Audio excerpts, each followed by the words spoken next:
अस्सलाम वालेकुम एवरीवन। आज की इस वीडियो के अंदर हम बात करने वाले हैं यूआई वर्सेस यूएक्स, दोनों में डिफरेंस क्या है। और अगर आप यूआई या यूएक्स जाने में से कोई भी पिक करना चाह रहे हैं तो कौन कौन सी चीज़ों का ख्याल रखना और दोनों में डिफरेंस क्या है। तो भाई आज का लेक्चर हम स्टार्ट करते हैं। तो सबसे पहले हम बात करने वाले हैं यूज़र एक्सपीरियंस की। यूज़र एक्सपीरियंस है क्या, और देन उसके बाद हम सेकेंड हाफ में हम बात करेंगे व्हाट इज़ यूआई। तो सबसे पहले हम यूएक्स की बात करते हैं। तो यूएक्स के अंदर बेसिकली देखा जाता है किसी भी ह्यूमन की फर्स्ट अप्रोच क्या है टूवर्ड्स प्रोडक्ट डिज़ाइन के। जो भी वो प्रोडक्ट यूज़ कर रहा है या जो भी वो चीज़ इस्तेमाल कर रहा है उसकी ह्यूमन अप्रोच क्या है, वो किस तरह से यूज़ करता है, उसकी साइकिल क्या है। तो इसके अंदर हम बेसिकली देखते हैं कि कोई भी जब भी कोई यूज़र हमारी प्रोडक्ट्स को यूज़ कर रहा हो तो उसकी फीलिंग्स क्या है, उसका इंट्रैक्शन कैसा है, उस वो किस तरह से एक्सपीरियंस कर रहा है हमारे प्रोडक्ट को। तो प्राइमरी यूज़र एक्सपीरियंस के अंदर हमारा ये वाला फोकस होता है। तो प्रोडक्ट अब बेसिकली प्रोडक्ट क्या है, प्रोडक्ट के अंदर कोई भी सामान वगैरह आ सकता है, कोई सर्विसेज आ सकती है, कोई भी डिजिटल प्रोडक्ट आ सकती है। और अगर हम इसकी बात करें तो गेम्स हो सकती हैं, या तो आपका अगर फिजिकल प्रोडक्ट्स की बात करें तो कोई फिजिकल गेम्स हो सकती हैं, या जैसे ये आजकल लोग जो ऑनलाइन गेम्स खेलते हैं वो भी हो सकती हैं। कोई कार हो सकती है, आप एयरबड जो यूज़ करते हैं, या इसके अलावा और कोई फिजिकल प्रोडक्ट यूज़ करते हैं, या चाहे आप घर में फॉर एग्जांपल। अच्छा, अब प्रोडक्ट्स क्या हैं, प्रोडक्ट्स के अंदर गेम्स भी आ सकती हैं, या आप गाड़ी ड्राइव कर रहे हैं, या कोई वेबसाइट एप्लीकेशन, और या स्मार्ट वॉच, या इवन आप एयरबड यूज़ कर रहे हैं, या कोई भी और फिजिकल प्रोडक्ट यूज़ कर रहे हैं। तो वो प्रोडक्ट यूज़ करते हुए यूज़र का बिहेवियर क्या है, वो किस तरह से यूज़ करता है, वो क्या सोल्यूशन या क्या चीज़ ढूंढ रहा होता है, तो ये एज ए यूज़र एक्सपीरियंस ये हमारा काम है कि हम उसको फाइंड आउट करते हैं। तो सबसे पहले हम एग्जांपल्स की बात करते हैं कि बेसिकली यूज़र एक्सपीरियंस है क्या। तो this is a very typical example. Normally आप किसी भी पार्क में या किसी रास्ते में ऐसे देखें तो जो नॉर्मली टिपिकल वे, अगर आप देखें जो भी उन्होंने पार्क डिज़ाइन किया तो ये एक प्रॉपर पाथ से बनाया हुआ पैदल चलने वाला के लिए। लेकिन यूज़र का बिहेवियर यहाँ पे इतना डिफरेंट है कि उन्होंने पार्क के अंदर से रास्ता बनाया हुआ है शॉर्टकट। तो एज ए यूएक्स डिज़ाइनर ये हमारा काम है कि जब भी हम यूआई डिज़ाइन करें तो हम यूज़र पर्सपेक्टिव को देखते हुए डिज़ाइन करें कि हमारा यूज़र चाह क्या रहा है। बिकॉज अगर हम यूज़र के बिहेवियर के अपोजिट डिज़ाइन करेंगे तो ऑफकोर्स हमारी प्रोडक्ट्स या जो एंड रिजल्ट है वैसा नहीं होगा जैसा हमारा यूज़र उसको चाह रहा है, एक्सपीरियंस करना चाह रहा है। So this is another example. Normally जब भी हम फ्राइज़ वगैरह खाने जाते हैं तो होता क्या है कि हमें सेपरेट एक छोटी सी मिलती है जिसके अंदर हम केचप वगैरह डाल के समटाइम हम अपने जो पेपर या जो भी हमारा बर्गर वगैरह होता है उसके पेपर के ऊपर डाल के खा रहे थे। तो यहाँ पे एक छोटा सा आइडिया है कि आप उसी प्रोडक्ट को यूज़ करते हुए आप केचप उसके अंदर डाल सकते हैं, फ्राइज से खा सकते हैं। और अगर हम मिस्टेक की बात करें तो ये एक प्रिंट मैगजीन का ऐड है जिसके अंदर अगर आप देखें कि सोशल मीडिया के आइकन यूज़ के किए हुए हैं और प्रिंट मीडिया से कोई वे ऐसा पॉसिबल नहीं है आप क्लिक करें और रेलिवेंट पेज पे चले जाए। So that's a user mistake. आपको अंडरस्टैंड करना होता है कौन से यूज़र कहाँ पे जो है वो पाए जाते हैं और कहाँ किस यूज़र को कहाँ पे क्या ऑप्शन देनी है। और ये एक अगेन डिजिटल वर्स्ट एक्सपीरियंस है। नॉर्मली अगर आप व्हाट्सएप या मैसेंजर यूज़र हैं तो जब भी कोई भी अब मैसेज आपने गलती से किसी को सेंड कर दिया, अब आप उसको डिलीट करना चाह रहे हैं तो फेस व्हाट्सएप और मैसेंजर दोनों उसको और वर्स्ट बना देंगे, तो बाकायदा लिख देंगे यू डिलीटेड दिस मैसेज। तो ये एक बैड यूज़र एक्सपीरियंस है। जिस बंदे को हमने गलती से कुछ चीज़ सेंड कर दी था वो हमसे लाजमी वापस मैसेज करके पूछेगा भाई क्या डिलीट किया है। So this is another example. अगर आप इंस्टाग्राम यूज़ कर रहे हैं वहाँ पे या स्काइप यूज़ कर रहे हैं तो वहाँ पे अगर आप कोई भी मैसेज, इमेज, वीडियो कुछ भी अनसेंड करेंगे तो वो कम्प्लीटली रिमूव हो जाता है और इस तरह से हो जाता है कि कभी आपने सेंड ही नहीं किया। और ये एक और बेस्ट एग्जांपल है यूज़र एक्सपीरियंस की। नॉर्मली जितने भी लोग Google as a search engine use करते हैं उनका काम क्या होता है कि वो गूगल पे कुछ ना कुछ सर्च करने जा रहे हैं तो उन्होंने बड़ी सी मिडिल में सर्च बार दी है और बाकी सारी वाइट स्पेस रखी हुई है ताकि यूज़र का मेनली फोकस सर्च के ऊपर है। और ये एक और एग्जांपल है इसके अंदर क्या है कि नॉर्मली तो आपको फेसबुक पे पोस्ट वगैरह नज़र आ रही होती है जब आप दूसरा कंटेंट देखना चाह रहे हैं। लेकिन जैसे ही कोई भी चीज़ अगर आप खुद की पोस्ट करना चाह रहे हैं, देखिए फेसबुक ने सब कुछ जो है वो फेड कर दिया। स्पेसिफिकली जो क्रिएट पोस्ट है उसको इतना हाईलाइट कर दिया कि आपका जो प्राइमरीली फोकस अब अपनी पोस्ट है। बिकॉज राइट नाउ जब भी यूज़र पोस्ट करना चाह रहा है तो उसके लिए इंपॉर्टेंट क्या है कि वो अपनी कोई इमेज, वीडियो या कोई भी फीलिंग शेयर करना चाह रहा है। तो इसलिए फेसबुक ने क्या किया, बाकी सारा फेड आउट कर दिया, सिर्फ आपकी जो क्रिएटर पोस्ट वाला कंटेंट उसको हाईलाइट किया हुआ है। और अब हम बात करते हैं कि जी किस तरह से आप एक अच्छा यूज़र एक्सपीरियंस क्रिएट कर सकते हैं और कौन से ऐसे पॉइंट्स हैं जिनका आप ख्याल रखें। तो आप एक अपनी किसी भी प्रोडक्ट के अंदर, चाहे वो फिजिकल है या डिजिटल है, आप किस तरह से एक अच्छा यूज़र एक्सपीरियंस क्रिएट कर सकते हैं। तो सबसे पहले है जी यूजेबल, कि जो भी आपके प्रोडक्ट है वो यूजेबल होनी चाहिए, इक्विटेबल होनी चाहिए, इंजॉयबल होनी चाहिए और यूजेबल होनी चाहिए। और यूजेबल आप कैसे बना सकते हैं कि बेसिकली किसी भी प्रोडक्ट या उसका एक्सपीरियंस की यूजेबिलिटी को आप इम्प्रूव कैसे कर सकते हैं, उसको किस तरह से ईजियर बना सकते हैं ताकि जो भी यूज़र उसको यूज़ कर रहा है उसके लिए वो चीज़ या प्रोडक्ट उसके यूज़ करने के लिए बहुत ईजी हो जाए। और दूसरा, जो भी आप डिज़ाइन या स्ट्रक्चर या कुछ भी इस तरह की प्रोडक्ट जो है वो सबके लिए इतनी क्लियर होनी चाहिए कि वो ईजिली यूज़ कर ले, इतनी कॉम्प्लेक्स नहीं होनी चाहिए कि उसको समझ ना आए कि जो भी ये प्रोडक्ट है या जो मेरी वेबसाइट है, अगर आप ऑनलाइन शॉपिंग वेबसाइट बना रहे हैं तो उसके पास ऑप्शन ही नहीं है कि वो चेकआउट का उसको बटन ही ना मिले, कि चीज़ें उसने पसंद करनी, शर्ट्स उसने सेलेक्ट करनी, अब चेकआउट का बटन ही मिल रहा कि जो उसको परचेज कर सके। सो यूजेबिलिटी के अगर एक और एग्जांपल लें, तो अगर आप देखें कि एक ज़माने में केचप की जो है वो शीशे वाली बॉटल जाया करती थी। अब उस तरह की बॉटल्स के अंदर इशू क्या था कि केचप बड़ी मुश्किल से बाहर निकलती है, तो आपको पीछे ज़ोर ज़ोर से हाथ मारना पड़ता था, और उसको ज़ोर ज़ोर से नीचे मारना पड़ता था, फिर जाके कुछ इस तरह से केचप निकलती थी।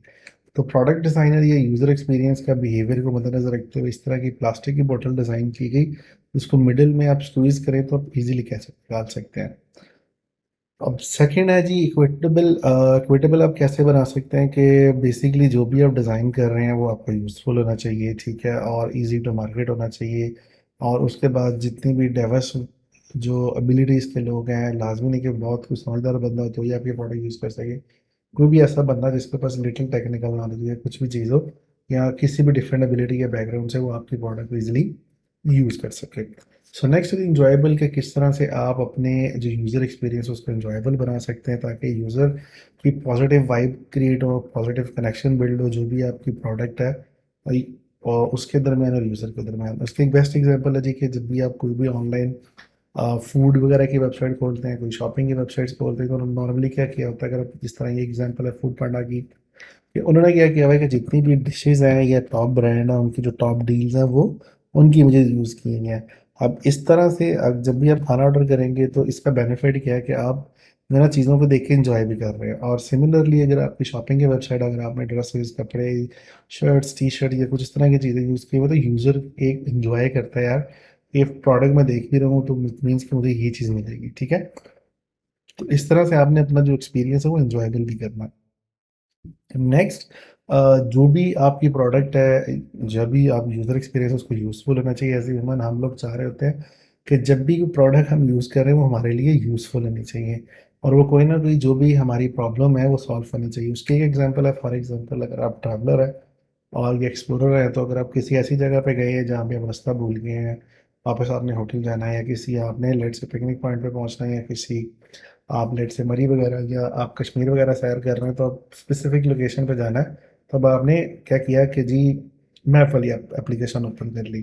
तो फॉर एग्जांपल इमेजिन करें कि उस टाइम पे ना आपका मैप लोड हो रहा हो, ना आपकी प्रॉपर डेस्टिनेशन लोड हो रही हो, ना आपको वो प्रॉपर गाइड कर पा रहा हो। तो अब उसका मतलब क्या है कि आपने एक पर्पस के लिए ऐप इंस्टॉल की थी, ठीक है, जब भी आप भूल जाएं आपको रास्ता बताएं, लेकिन यहाँ पे सिनेरियो क्या है कि वो आप बिल्कुल रास्ता नहीं बता रही और ना आपकी प्रॉब्लम सॉल्व कर रही है। तो इसलिए एज ए ह्यूमन हम चाह रहे होते हैं कि जो भी प्रोडक्ट हम यूज़ करें वो यूज़फुल हो और हमारी कोई ना कोई प्रॉब्लम सॉल्व कर रही हो। तो ये तो हो गया जी हमारा तो ये हो गया जी हमारा यूज़र एक्सपीरियंस के बारे में, कि यूज़र एक्सपीरियंस है क्या और किस तरह से आप उसको यूज़फुल बना सकते हैं। अब हम बात करते हैं यूआई के ऊपर, कि यूआई क्या है, यूज़र इंटरफेस क्या है, और एज ए यूआई डिज़ाइनर आपको किन किन चीज़ों का ख्याल रखना चाहिए। तो फर्स्ट ऑफ ऑल जो डिफरेंस है यूआई का यूएक्स के साथ, कि यहाँ पे यूआई में सिर्फ आप लेआउट्स, विजुअल डिज़ाइन या ब्रांडिंग पे काम कर रहे होते हैं, और इसकी एप्लीकेशन स्पेसिफिकली डिजिटल प्रोडक्ट्स के ऊपर है। यूआई के अंदर फिजिकल प्रोडक्ट्स इन्वॉल्व नहीं होती। और इसके अंदर हमारा फोकस क्या होता है कि हमारा विजुअल टच पॉइंट्स पे फोकस होता है, और उसके अलावा जो भी प्रोडक्ट के इंटरेक्शन है, एक पेज से दूसरे पेज पे जाना, एलिमेंट्स, बटन्स वगैरह, ये सारी की सारी चीज़ें इसमें हमारा फोकस होता है। और इसके अंदर हम बना के रहते हैं जी combination of topography, colour palettes, button, animation, imagery, और उसके अलावा आप कह लें कि जो हमारी इंटरेक्शन होता है, पेज टू पेज इंटरेक्शन, इस तरह की सारी चीज़ें हम यूज़र के अंदर क्रिएट कर रहे होते हैं। So this is a very first example. अगर आप इसके अंदर देखें कि एज ए यूआई डिज़ाइनर जो है यहाँ पे इमेजरी भी है, आपको ग्रेडियंट्स भी देखने को मिल जाएंगे, आपको टोपोग्राफी भी देखने को मिल जाएगी। और ये एक कम्बिनेशन ऑफ सारे के सारे एलिमेंट्स है जिसके थ्रू एक प्रॉपर यूआई डिज़ाइन की जाती है। और इसके अंदर वेबसाइट के बाद आप एप्लीकेशंस भी आती हैं जो डिफरेंट कोई भी किसी भी टाइप की एप्लीकेशन हो सकती है, चाहे वो आईफोन के लिए हो, एंड्रॉइड के लिए हो। और एज ए यूआई डिज़ाइनर आपको कौन कौन से स्किल सेट रिक्वायर्ड है, ठीक है, अब हम इसके बारे में बात करते हैं। तो फर्स्ट ऑफ ऑल जो टॉप इंडस्ट्री के लीडिंग टूल है उसके अंदर अडोब एक्सडी है, स्केच है, फिग्मा है, इनविजन है, मार्वल ऐप है, फोटोशॉप इलस्ट्रेटर है। फोटोशॉप इलस्ट्रेटर आपको थोड़ा बहुत इसलिए चाहिए होता है समटाइम अगर एडिटिंग का, या अगर आपने ग्राफिक्स या आपने कोई भी वेक्टर्स वगैरह क्रिएट करने हैं तो उसके लिए इलस्ट्रेटर या एडिटिंग वगैरह के लिए फोटोशॉप यूज़ कर रहे होते हैं। लेकिन जो प्राइमरी टूल है जिस वक्त इंडस्ट्री में टॉप पे है वो एक्सटी, स्केच और फिग्मा है। और अगर आप ऑनलाइन काम कर रहे हैं तो उसके लिए इनविजन भी बहुत ज़्यादा यूज़ होता है। और मार्वल के अंदर भी काफ़ी बिल्ट इन फीचर्स और ऑप्शन अवेलेबल है, आप वो भी यूज़ कर सकते हैं। तो मैंने अपने चैनल पे एडोब एक्सडी की ऑलमोस्ट कंप्लीट सीरीज़ बनाई हुई है, तो इंशाल्लाह इस मंथ या नेक्स्ट मंथ हम फिग्मा भी स्टार्ट करेंगे बिकॉज एक्सडी अब पेड हो गया है। तो अब यहाँ से ऑनवर्ड हम फोकस करेंगे कि यार फिग्मा स्टार्ट करें बिकॉज फिग्मा स्टिल फ्री है। और एक्सडी से रेलेवेंट उस पर ज़्यादा टूल्स और ऑप्शन और फीचर्स अवेलेबल है, तो हम फिग्मा की सीरीज़ भी लेटरली स्टार्ट करेंगे। और अच्छा जी, नेक्स्ट है कि जी आपको वेल बेस्ड थ्योरीज का आइडिया होना चाहिए। आप जो यूआई डिज़ाइन के अंदर जो प्रैक्टिसेस हैं, जो टेक्निकल लैंग्वेज है, आपको उसका आइडिया होना चाहिए। तो सबसे पहले अगर हम टोपोग्राफी की बात करें तो नॉर्मली अगर आप आपके राइट साइड पे देखें तो एक छोटी सी एग्जांपल है म्यूज़िक एप्लीकेशन की। अब इसके अंदर जो आप फॉन्ट्स पढ़ रहे हैं तो ये बेसिकली स्क्रिप्ट टाइप फॉन्ट्स हैं और इसको पढ़ना बहुत मुश्किल है। और इसकी जगह अगर हम कुछ सटल या स्ट्रेट फॉन्ट यूज़ करेंगे सैंस सेरिफ टाइप, तो अब सॉन्ग टाइटल भी पढ़ना ईजी है और आर्टिस्ट नेम भी ईजी है। तो टाइपोग्राफी के बाद कलर्स आते हैं। कलर्स बेसिकली डिफ्रेंशिएट करते हैं एलिमेंट्स को, चीज़ों को एक दूसरे के साथ और एक कंट्रास्ट क्रिएट कर रहे होते हैं। नेक्स्ट है स्टाइल और ब्रांडिंग। स्टाइल और ब्रांडिंग आपने इस तरह से ख्याल रखना है कि जो भी आप फॉन्ट्स या आप कह लें जो कलर्स वगैरह यूज़ कर रहे हो कंसिस्टेंटली आपने इस तरह से यूज़ करना है कि यूज़र को पता हो कि यहाँ पे अगर लेट से 40 पिक्सल और इस कलर का अगर फॉन्ट है तो इसमें ये हेडिंग है, और अगर ऑरेंज कलर और वाइट टेक्स्ट है तो ये बटन है। इस तरह से हम स्टाइल और ब्रांडिंग भी बड़ी कंसिस्टेंट रखते हैं अपने एप्लीकेशन और वेबसाइट्स के ऊपर, ताकि यूज़र एक ही बैक ऑफ द माइंड जो है ना वो एक चीज़ को लेकर चले कि यहाँ पे ये चीज़ें आती है तो इसकी ये मीनिंग्स है। नेक्स्ट है स्पेसिंग। स्पेसिंग बेसिकली उसका बेनिफिट क्या है कि बेसिकली ये हमें हेल्प आउट करता है कंटेंट को रीड करने में। लेट्स से जैसे अगर हम लास्ट स्लाइड पे जाएं तो यहाँ पे सारा कंटेंट बिल्कुल साथ साथ जुड़ा हुआ है। जैसे ही हमने स्पेसिंग क्रिएट की तो अब इसका बेनिफिट क्या है, तो उसका कवर जो स्टिल ग्रे कलर के अंदर हम इजीली देख सकते हैं, मिडिल के अंदर सॉन्ग टाइटल और आर्टिस्ट नेम है जो कि आप इजीली पढ़ सकते हो, और उसके बाद कंट्रोल्स है। तो स्पेसिंग का बेनिफिट क्या है कि आपको हर एलिमेंट सेपरेटली नजर आ रहा होता है और इजी टू रीड होता है। नेक्स्ट है बोल्डनेस। बोल्डनेस अगेन कंट्रास्ट पे काम आता है कि जिस चीज़ का आप फोकस एम्फोसाइज करना चाह रहे हैं तो हम उन एलिमेंट्स को बोल्ड कर देते हैं। नेक्स्ट है नंबर ऑफ आइटम्स। अब यूआई के अंदर आपने इस चीज़ का ख्याल रखना है कि चाहे वेबसाइट डिज़ाइन कर रहे हैं, एप्लीकेशन डिज़ाइन कर रहे हैं, हमारे पास एक फिक्स स्पेस अवेलेबल है। उस फिक्स स्पेस को यूज़ करते हुए हमने सारे के सारे अपने आइटम्स ऐड करने होते हैं। और छोटी जगह पे इतने ज़्यादा एलिमेंट्स नहीं ऐड कर देने कि ना आपसे टच हो रहा हो ना क्लिक हो रहा हो। तो इसलिए नंबर ऑफ आइटम्स बड़े मैटर करते हैं कि जब भी आप डिज़ाइन कर रहे हैं तो आपने इस तरह से डिज़ाइन करना है कि नंबर ऑफ आइटम्स भी पूरे हैं और इतनी ब्रीदिंग स्पेस भी अवेलेबल हो कि आप इजीली टच टैप और बाकी कंटेंट भी पढ़ सकें। नेक्स्ट है कि icon and images. Icon and images जो है बेसिकली हमारे डिज़ाइन को ब्यूटीफाई करते हैं। और आपने यहाँ पे भी बेसिक से रूल है कि जो इमेजेस जिस तरह के आप यूज़ करते हैं, अगर विदाउट बैकग्राउंड है तो आपने हर जगह विदाउट बैकग्राउंड यूज़ करनी है, अगर विद बैकग्राउंड है तो आपने हर जगह सिमिलर स्टाइल फोकस करना है। और आइकन्स भी इसी तरह के, अगर आप फिल आइकन यूज़ कर रहे हैं तो हर जगह फिल आइकन यूज़ होंगे, अगर आप आउटलाइन वाले कर रहे हैं तो हर जगह आउटलाइन वाले आइकन यूज़ होंगे। नेक्स्ट है collaboration skill. As a UI designer या यूएक्स डिज़ाइनर दोनों में से जो भी फील्ड पिक करते हैं, कोलैबोरेशन इसके अंदर बहुत ज़्यादा इंपॉर्टेंट है। Because as a UI designer या यूएक्स डिज़ाइनर आप अकेले काम नहीं कर रहे होते, आपके पास एक बहुत बड़ी टीम होती है जिसके अंदर डेवलपर्स भी शामिल होते हैं, इसके अंदर कंटेंट राइटर्स भी शामिल होते हैं, इसके अंदर स्केचिंग वाले भी और उसके बाद वायर फ्रेमिंग वाले भी, और ये मल्टीपल एक पूरी टीम होती है जिस जैसे डाटा कलेक्शन और बाकी सारी चीज़ें इंशाल्लाह आने वाली वीडियोस के अंदर हम डिस्कस करेंगे कि यूएक्स डिज़ाइन का प्रोसेस क्या है और उसके अंदर और कौन कौन सी चीज़ें आती हैं। तो कोलैबोरेशन स्किल बड़ी इंपॉर्टेंट है बिकॉज मल्टीपल लोगों के साथ आप काम कर रहे होते हैं। एज ए यूआई डिज़ाइनर हम सिर्फ डिज़ाइन बना कर देते हैं, लेकिन जब वो डिज़ाइन आगे डेवलपर के पास जाएगा तो हमने उसको एक्सप्लेन भी करना है कि हावर्स किधर यूज़ हो रहे हैं, बटन कौन कौन से हैं, प्राइमरी कौन सी चीज़ें हैं, हेडिंग्स कौन कौन सी हैं और स्टाइल गाइड कौन सी फॉलो करनी है, तो ये इन सब के लिए आपको प्रॉपर कोलेबोरेशन भी आनी चाहिए। तो ये था जी हमारा आज का डिफरेंस यूआई वर्सेस यूएक्स कि यूआई के अंदर कौन कौन सी चीज़ें होती हैं और यूएक्स के अंदर कौन कौन सी चीज़ें होती हैं। इंशाल्लाह नेक्स्ट वीडियो के अंदर हम डिस्कस कर रहे होंगे कि यूएक्स डिज़ाइन का प्रोसेस क्या है और उसके बाद हम क्या करेंगे कि प्रॉपरली एक ऐप जिसके अंदर हम प्रॉपरली पूरा उसका टास्क लो और उसके बाद उसकी वायर फ्रेम्स, फिर उसके बाद डिजिटल वायर फ्रेम्स, फिर उसके बाद प्रॉपर वो पूरी एप्लीकेशन डिज़ाइन, फिर उसके बाद इंटरेक्शन, एनिमेशन और प्रोटोटाइपिंग, सारी की सारी चीज़ें इंशाल्लाह हम नेक्स्ट वीडियोस के अंदर कर रहे होंगे। तो थैंक यू सो मच जी। इस वीडियो के लिए इतना ही, इंशाल्लाह नेक्स्ट वीडियो के अंदर मिलते हैं। अल्लाह हाफ़िज़।